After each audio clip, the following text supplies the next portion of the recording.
St. Lucia Senator Dr. James Fletcher looked at the topic of education, youth, and society within small islands at the Islands of the World Conference at the HLSCC on Tuesday, May 29th.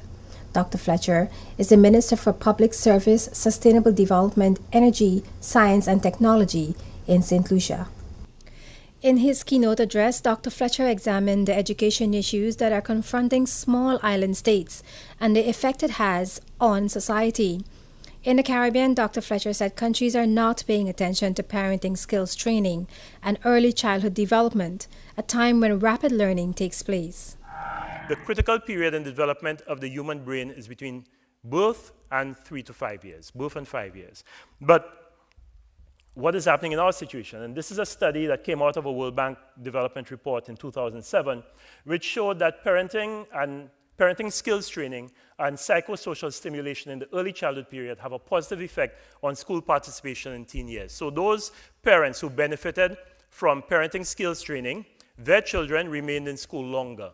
Those children who received adequate psychosocial stimulation in those formative years, the years between birth and 5, remained in school longer. Some countries have moved towards universal early childhood education, others have not. But in too many of our countries in the Caribbean, we are not paying sufficient attention to early childhood education. And you find that 50% of the cohort that is eligible for early childhood, 50% of that cohort between birth and 5 are not receiving that sort of psychosocial stimulation, that early childhood development that we have all agreed is so necessary to foster adequate brain development. Students learn at varying levels and abilities. This, Dr. Fletcher says, Caribbean countries should take into consideration in order to achieve higher pass rates. He said 78% of children at the secondary level do not meet the minimum acceptable standard. You have the fast learners, you have the hard workers, you have those who are easily swayed, and you have those who struggle to stay afloat. Our system's responsibility is to move you from Form 1 to Form 5 in as short and as efficient a manner possible, and not always dealing with the fact that you have those changes and not reflecting that different solutions need to be applied to different abilities in children.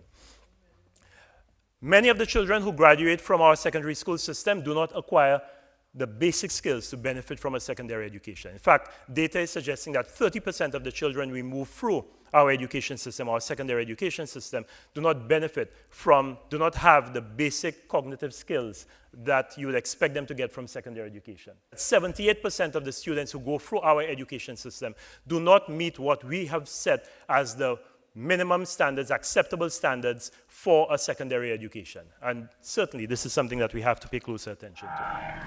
Changing teaching styles and developing learning-friendly environment are other areas for improvement.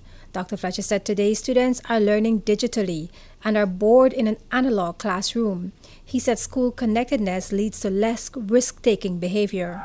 In every instance where there was a higher level of school connectedness, the probability of engaging in risk-taking behavior, be it smoking, alcohol, drug use, violence, sexual experience, big difference. The more connected the child, in this case the boys were to school, the less likely they would be to engage in any of these risk-taking behaviors. With girls, differences even more significant. Again, across the board, school connectedness equals less risk-taking. And again, I think this is again telling you what we have to do as educators, ensure that our schools are friendly, our schools are cool, that our schools are the sort of place where our children want to stay. Certainly we will not do that by having chalk and talk classrooms. Dr. Fletcher said youth unemployment is costly, but investing in young people and encouraging nationals to return to work in the Caribbean will improve economic performance.